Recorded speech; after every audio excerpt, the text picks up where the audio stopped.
Norma Jean was an undoubtedly naturally pretty girl. However, the iconic Marilyn look that we all know today is something that took several years to evolve.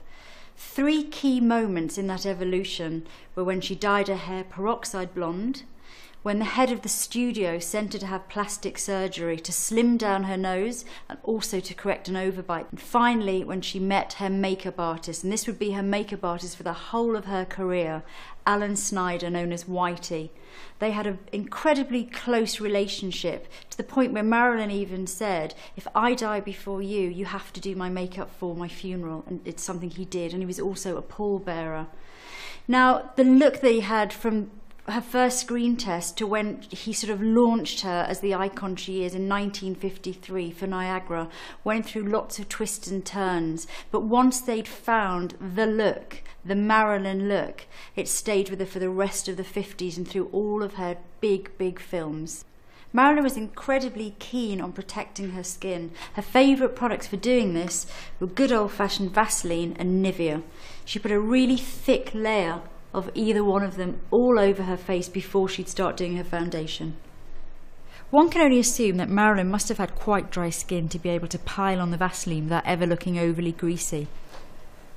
It's not something I'd advocate doing today, but back then it really gave her an amazing glow under the studio lights, imparting her skin with a beautiful sheen that had the added benefit of making her look ever so slightly soft focus in front of the camera. Onto the base. Now there's different reports, the different types of foundation that Marilyn used. It's quite hard to get the exact details, as like all good makeup artists, Whitey never betrayed her secrets. One of the foundations she liked was Max Factor, and she also liked one called Anita of Denmark. One of the key things about Marilyn's makeup was the youthful, dewy glow. She was never one to over-powder or mattify her skin. She always looked beautifully clean and fresh. She knew that moisture equaled youth. Now the eye look that Marilyn liked was Greta Garbo's, so a lot of the sort of slightly sleepy, sort of very sexy shape of eye was very much based on Greta Garbo's look. To begin with, she used a white all over her eyelid just to really open up the area. Next, a luminous white, so a shimmery white colour, was used to really highlight and open up the corners of her eyes. So the white was used into the corner, just like that. I'm going to start by just curling Ivana's lashes and putting on some mascara. As time went on, Marilyn's makeup routine became more and more elaborate. It's rumoured to have taken up to 3 hours. Every aspect of her routine had a purpose. So onto the eyelashes, and Marilyn always wore a half set of lashes. This enabled her to keep that really elongated and very almond looking shape. So you can see how the half set of lashes really starts to extend the line of the eyes. Next onto the eyeliner. And contrary to popular belief, it wasn't a black liquid, it was a brown pencil. Also, it wasn't too thick. It never overpowered her look. So the liner traced all the way along the lashes, and then at the outer corner was lifted up and out, just like that. Now next into the shading element around the eyes. And one of the main things that Marilyn had was a little bit of shading just into the socket line here, just at the outer corner, and this just gave depth to the eyes, but without overpowering them. Just helped them to look a little bit more deep set. Now one of Whitey's big tricks on Marilyn's makeup was to draw a line under her eyes with a little bit of powder or a pencil, and this was meant to look like a shadow. And what happened was it went down from here to look like it was a shadow from the weight of her lashes. So although it looks often as if it is genuinely a shadow, when you look at some of the old pictures of Marilyn, on closer inspection you'll notice with different light you always see this incredible fake shadow that's been softly drawn in underneath. So you can see already before we put our mascara on the bottom that you're getting the impression that there is this really quite strong shadow being cast by the super long lashes on the top.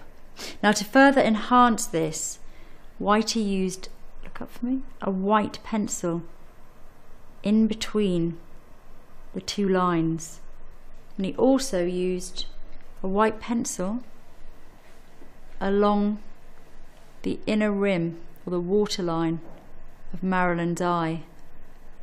One of the main things that Whitey wanted to achieve with Marilyn's makeup was to give her that really heart-shaped face. One of the things that helped to achieve this was her brows, which he drew on high and very arched, giving the feeling of space between the eyes and a more wide-set appearance. So after adding some mascara underneath, you can really see now the brows, how they've taken shape. And they are giving that appearance of a very wide forehead, a very wide set eyes, so the eye is immediately drawn to the outer areas of the face, so the corners of the eyes, the lashes.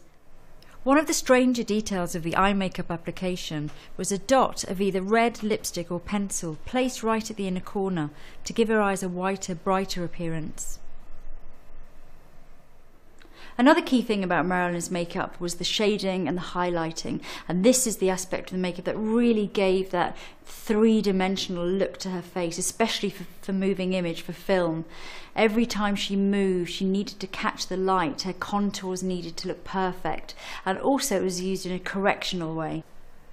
So by shading just under her cheekbones and along her jawline, this again gave the impression of a smaller bottom half to the face. So everything was becoming very, very heart-shaped. Another trick Whitey used to do was to shade Marilyn's nose. Although she had had surgery and it corrected a lot of the sort of width, she still felt her nose was too big. So by shading down the sides, and especially on the tip, it gave her nose a much shorter, slimmer appearance, which she much preferred. And this is something which worked really well on film. Marilyn always wore quite strong rouge, so very sort of healthy, pink, corally cheeks. Again, this was to make her look younger and fresher, and also it was used to shape her face. So the blusher was used along the cheekbones. It was also used above her eyebrow to shade, and a little bit on her nose. The highlight of the makeup was, in fact, the highlighter. Every little bit of her face was analysed by Whitey. So highlighter was used around the sides of her nose to give this part of her face a much flatter, wider appearance. Also down the centre of her nose and into the centre of her forehead. You were really under the impression that her cheekbones were extremely high, her chin was extremely small, and she had this beautiful, wide open look around her eyes. Marilyn's lip makeup is legendary. At times she used 5 layers of one colour. Her favourite colour was Guerlain's Insolence.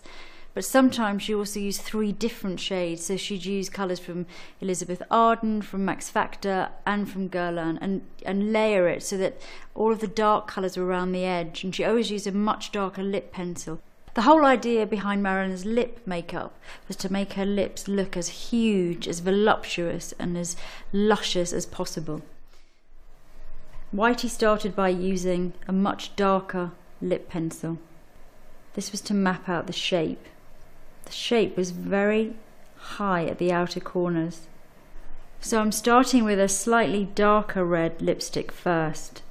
I'm using this all around the edge and at the outer corners. Next I'm going in with a red very similar to the red that Marilyn wore most of the time. It really brightened her face a lot.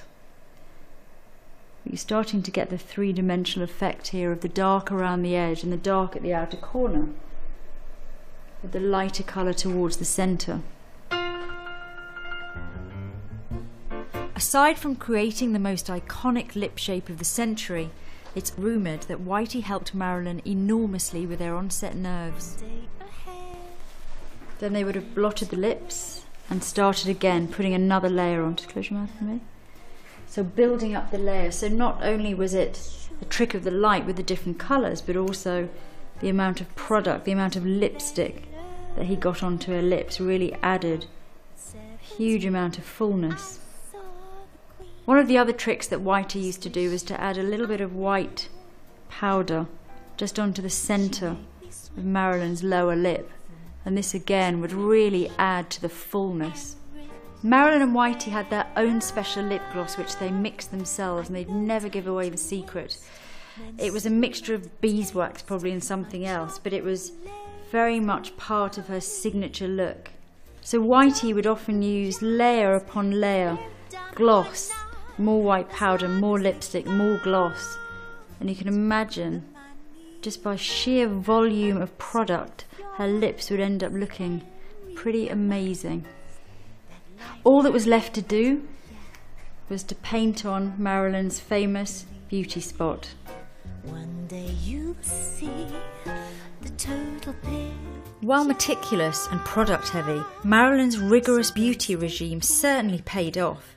Throughout her career, Marilyn established herself as the ultimate bombshell. Photographer Milton H. Green remarked, "You don't just wake up in the morning and wash your face and comb your hair and go out looking like Marilyn Monroe. She knew every trick in the book." In my sweater, I quickly learnt the poor get burnt, so rich